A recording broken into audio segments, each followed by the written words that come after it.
Halo, jumpa lagi di channel YouTube Rosi Meilani. Di video-video sebelumnya, saya udah ngobrol dengan para diaspora Indonesia di luar negeri yang punya usaha. Nah, teman obrol-obrol kita kali ini juga sebetulnya udah saya ajak ngobrol juga di video sebelumnya, namanya Tera, tapi kita mau ngobrol lagi lebih ke usahanya yang sekarang gitu ya. Kita sapa dulu yang di Iya. sana. Halo Tera, selamat Hai, Teh sore. Rosi. Ketemu lagi nih kita. Iya, ketemu Baik-baik, Teh Rosi. lagi. Gimana? Ih, Di sini lockdown, tapi kita jangan ngomongin lockdown lah, jadi agak bete, kita ngomongin sama yang deh. lain dulu ya. Jadi Tera ini punya patisserie atau toko cake ya di Iya. Jerman, tepatnya di Frankfurt. Orang Indonesia di luar negeri buka kulineri atau buka usaha makanan biasanya sih warung Indonesia di luar negeri, rumah makan Indonesia di luar negeri. Kenapa Tera memilih buka patisserie aja? Ya habis saya pikir kalau buka rumah makan saya ini nggak bisa masak. Gimana Gitu. saya nggak bisa kan ya. Setiap orang kan beda-beda. Sekolah bikin kue, pertamanya juga yang pikir pertama saya pikir ya udah nyenengin istri, yang penting saya sekolah.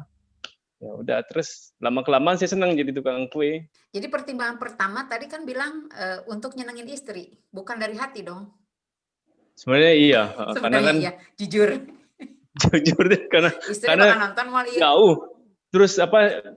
Terus istri saya cuma bilang kalau saya nanti kita punya keturunan, punya anak, terus ditanya, papa lu kerja apa?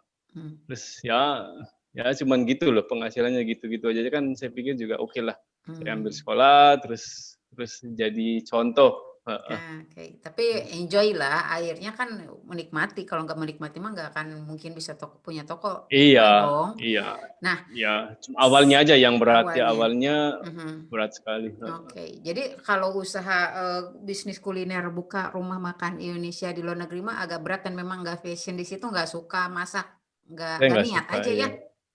Saya senang makan, cuman nggak bisa masak.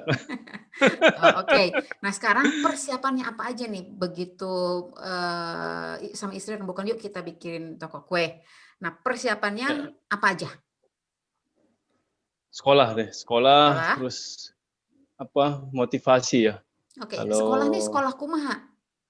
sekolahnya 3 tahun, jadi kita belajar bukannya bagaimana bikin kue, tapi kita belajar bagaimana kalorinya, terus Kandungan setiap kue. belajar kandungannya kue, terus kenapa kuenya nggak jadi, kenapa kuenya Kalau bantat karena apa? iya bantet kan ya. Saya selalu belajar kue itu gampang buat saya, ada sebab akibat lah.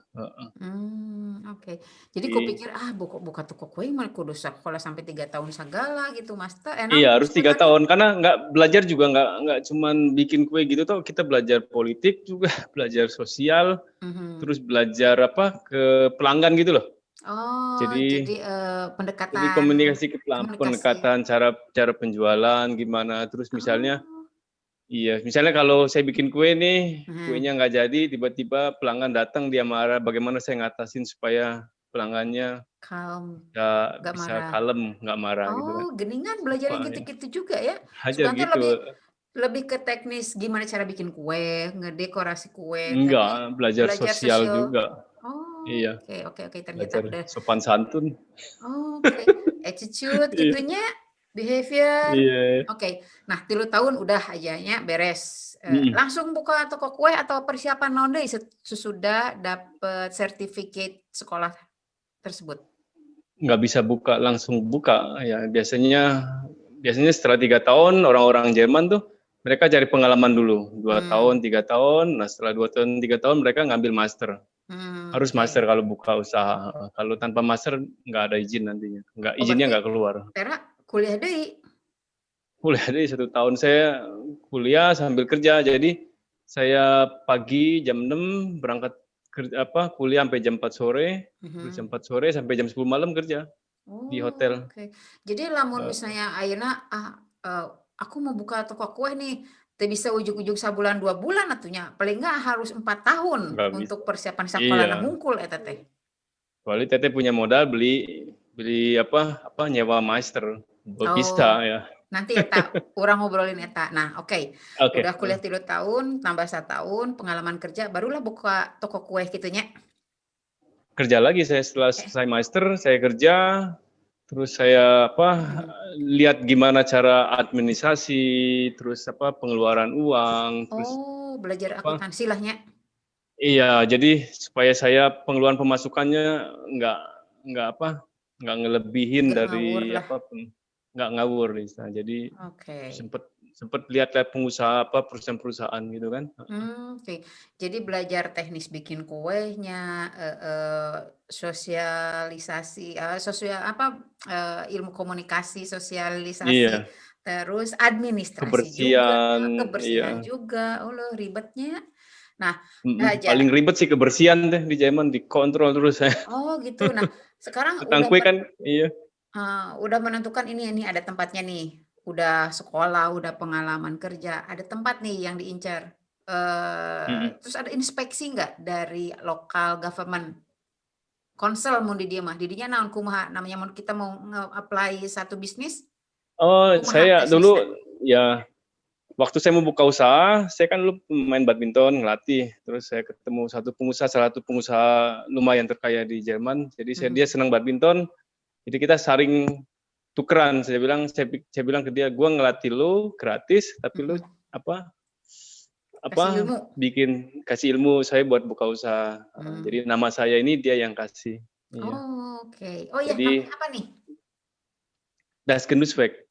Anyway, tadi teh lagi ngomongin apa, Ter? Oh, ya konsultasi sama si Bapak itu, kemudian milih Terus sama tempat. pemerintah juga saya konsultasi sama pemerintah. Nah, terus surat-surat, legalisasi, regulasi, kumaha sih buka toko di situ kalau di Indonesia mah nya aya tempat sewa pas gitunya kita sewa, nya udah we langsung.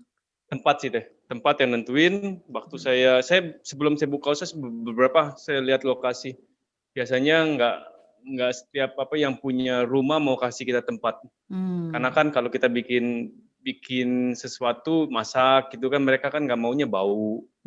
Terus berisik, orang Jerman kan nggak senang yang berisik-berisik gitu kan. Kalau toko kue mungkin nggak kayak rumah makan dong, kayaknya wangi butter, wangi sugar, milk, lebih enak keciumnya ya. Cuman kan bukan yang punya rumah aja yang nentuin, lingkungan kan. Iya, ditanya lingkungannya dulu, mau nggak ini ada ada yang buka di sini. Nah, toko itu buka tahun berapa? 2015 saya buka. 2015, responnya gimana begitu dibuka? Sebelum dibuka saya udah punya pelanggan sebenarnya, pelanggan airport. Makanya saya udah dari dulu saya bilang nih saya mau buka, terus setelah saya buka ya mereka datang ya puji Tuhan setengah tahun oke datar tapi setelah itu naik.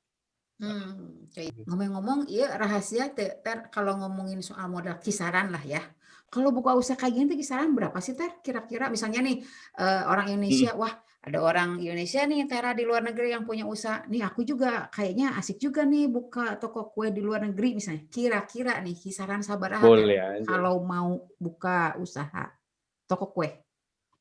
Kelas menengah ke bawah atau eksekutif? Kelas? Iya, kalau kelas misalnya dia mau kelas menengah ke bawah ya beli barang yang bekas-bekas bisa. Cuman tahannya nggak lama kan, kalau misalnya beli oven yang udah 15 tahun, harganya kan turun jadi 50%. Jadi yang bikin mahal punya usaha di luar negeri, khususnya usaha material patisserie ini lebih ke bahan, equipment, material. Iya, Equipment-nya naon wae sih Ter anu mahal teh? Anu paling oven mahal yang di paling ruangan mahal itu teh. apa aja? Oven yang paling mahal. Ter ini kalau sambil jalan lihatin bisa nggak? Ini loh ovennya yang gini kan. Kita lihat dulu oven. Ini kalau barunya sekitar 35.000 euro ya. Buset, 35.000 euro itu sabaraha jadi? Iya. Hitung sorry. Tahu tak hitung sendiri. Nah, kalau baru ya, cuman saya kan beli bekas. Jadi saya waktu bedanya sama oven spesialnya apa sih kalau oven buat industri kayak gini? Itu ada berapa pemanasnya pintu? Stabil deh. Itu ada tiga pintu, terus itu yang bawahnya buat apa? Sebelum buat roti kan harus dikukus dulu supaya suhu temperaturnya stabil ya. Peralatan yang paling mahal pertama oven. Yang kedua oven kalau buat orang tukang bikin kue atau patisserie oven jantungnya. Kalau ovennya jelek ya Susah Orang juga Sunda bikin. oven merenya maksudnya Oven meren. Selain oven naon deui Ter anu yang mahal equipment itu yang di belakang Tera tuh apa tuh kulkasnya? Mesin ini ya, ini kulkas. Kulkas Sebenarnya sabaraha ada hiji? ini apa? Kulkas ada 4. Saya kecil Wis. sini. Sebenarnya kan ada apa? Kulkas apa? Rumah kulkas yang gede, jadi bisa masuk banyak. Ini karena Oke. saya untuk apa? Untuk sementara aja. Saya pikir ya udahlah. Paling kalau saya buka usaha 3 tahun maju saya pindah. Nah, Oke. Terus ya. selain oven naon deui Ter? Itu sebelah kiri Tera naon tah? Ini Apa tuh? mesin buat ngocok ini adonan. Oh, mixer. Kalau kita Iya, mixer yang stand mixer-mixernya gede. gedenya. Jadi apa? Oke. Sekitar 20 liter ya, masuk 20 liter. Oh, oke. Naon deui Nah, peralatan sebelah ini ini apa? mesin buat ini bikin apa? Bikin tatakan. Kayak Oke. misalnya bikin ini loh. Saya buka bentar. Peralatan apa lagi tuh? Ini kalau misalnya itu mesinnya bikin cetakan gini kan. Kue gini. Okay. Nah, ini mesin misalnya buat apa? Bikin kayak mau bikin pizza, taiknya apa? Adonannya ini. Agak ditunggulkan Ter, teka tingali. Oh iya mixer aja, mixer biasa. Iya, cuman kalau mixer kan dia cepet, dia kecil. Ini kan ada ininya. Slow. Iya, jadi buat apa? Buat adonan apa sih? Iya, mungkin lah mungkin. Dog. Dibacanya dog. Naon deui eta? Kalau ini kan ini. Ini kan apa dia ininya. Ininya bentar. Tuh, bedanya di sini. Ini kan apa? Mana nih? Gini ya. Oh, oke, iya, baling-baling. Nah, iya, baling-baling. Ini kan semakin dia cepat berarti semakin dapat volume. Oh iya. Semakin dapat volume, kita semakin dapat banyak adonan kuenya. Semakin kita banyak adonan kuenya, semakin banyak dapat kita kue. Ya. Cepat selesainya. Oke. Jadi, lamun buka usaha patisserie itu yang lebih mahal itu investasi di alatnya. Invest materialnya. Iya, sama know-how-nya ya. Know-how-nya yang penting sih saya bilang mah. Know-how-nya apa? Keahliannya. Keahlian. Oh, oke. Ya. Iya, karena sekolah juga termasuk invest atunya Ter 3 tahun tambah 1 tahun 4 tahun. Iya, saya itu invest sekolah yang biasanya mahal juga. Invest mahal sekolah karena biasanya kalau Teteh kerja di perusahaan setelah 3 tahun, Teteh bilang sama perusahaannya saya mau sekolah master. Biasanya mereka bayarin, cuman Teteh terikat sama perusahaan. Jadi mereka bilang oke, gua bayarin lo, berarti lu harus tetap di gua 10 tahun. Iya. Saya keluar dari perusahaan, saya bilang ya udah saya bayar sendiri. Lumayan 10.000 Teh. Setahun bayar sendiri. Oke, jadi lamun buka toko patisserie di luar negeri itu bukan hanya ini sewa tempat segini, peralatan sini ini, enggak itu juga karena ya sekolah juga investasi juga dan itu juga bayar mahal di situ ya. Iya. Tapi enjoy ya Ter, udah keluar duit banyak, bertahun-tahun, happy ya. Ya, saya bersyukur jalan ini sekarang kan 5 tahun. Biasanya kan kalau buka usaha 2 tahun 3 tahun kelihatan. Kalau 2 tahun 3 tahun nggak maju ya udah mendingan tutup daripada nanti kelilit utang. Iya. Oke. Nah, sekarang pelanggannya Teh saha nih Ter nih? Ya cake-nya cake kumaha heula produksi cake, birthday cake. Sebelum corona atau sesudah corona Teh? Sebelum corona aja dulu. Apa awal-awalnya? Sebelum corona saya punya perusahaan, konsumen saya perusahaan-perusahaan kayak airport, kayak bank, kayak hotel, kayak cafe, kayak conference. Kalau misalnya Teteh ngadain conference atau meeting, ya buat inilah orang yang bos-bosnya yang kalau ada meeting gitu. Karena kan harganya juga nggak murah, karena jadi buatan tangan. Kalau kita naik pesawat tuh ada dessert cake kayak gitu juga berarti ngambil dulu dari. Saya pernah buat, ya. Dulu saya pernah buat ya? salah satu perusahaan pesawat terkenal di dunia. Saya pernah buat juga. Itu berlangsung lama dong untuk corporate airlines terus kantor-kantor. Nah, semenjak corona kumaha ayeuna? Semenjak corona saya ganti konsepnya. Total saya ganti karena dari 16 perusahaan yang saya delivery ya. Satu pun nggak ada yang hidup sampai sekarang. Akhirnya aku menyiasatinya. Jadi Jadi saya masuk saya dulu banyak teman karena badminton, terus mereka lihat di Jerman kan mereka solidaritasnya tinggi. Jadi mereka datang ke saya beli. Jadi saya jualnya sekarang cuma weekend, Sabtu aja. Kadang-kadang Jumat, terus Sabtu. Sabtu banyak sini yang beli. Maksudnya jadi privat sekarang. Oh privat aja. Jadi bisa aja ingat orderan kue. Ini jenis kuenya gini. Ini saya lagi buat ini buat di birthday cake.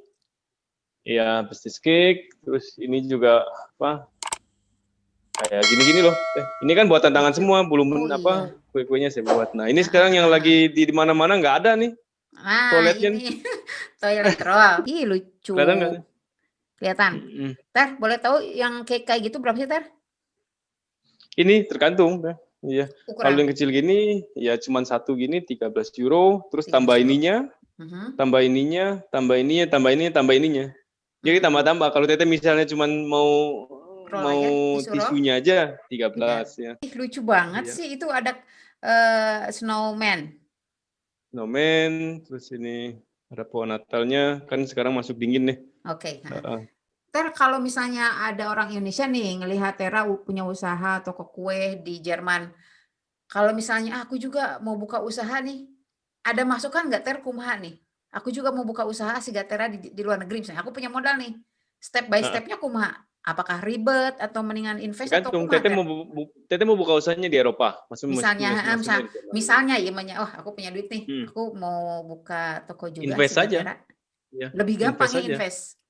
Lebih gampang invest ke saya, misalnya Teteh mau berapa, punyanya invest saya, jadi bagi hasil nantinya kan. Iya. Karena daripada running bisnis sendiri harus punya sertifikat, ini itu ribetnya. Iya, cuman kalau buat saya pribadi, misalnya Teteh mau invest ke saya, Teteh kasih duit, saya yang kerja, saya nggak suka, karena kerjanya itu yang paling banyak deh. Bagian pembukunya, bagian ke pelanggannya. Cuman kalau sama-sama invest, saya juga invest, Teteh sama-sama kerja, jadi tahu medannya. Oke. Karena yang tersulit itu bukan cuma modal, tapi running bisnisnya itu dukanya itu, mau ayat trouble ini, trouble itu, gitunya. Iya. Terus ya banyak yang harus diurusin, karena bayar asuransi lah, inilah itu yang ribet. Asuransi gede tuh, Ter. Gede deh asuransi. Saya banyak nih asuransi misalnya Teteh datang ke toko saya jatuh, saya ada asuransinya.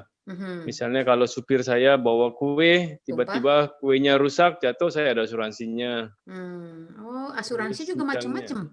Macam-macam, saya banyak nih. Terus kalau pintunya dijebolin orang kayak kemarin tuh, ini ada maling kan? Waduh. Saya ada asuransinya.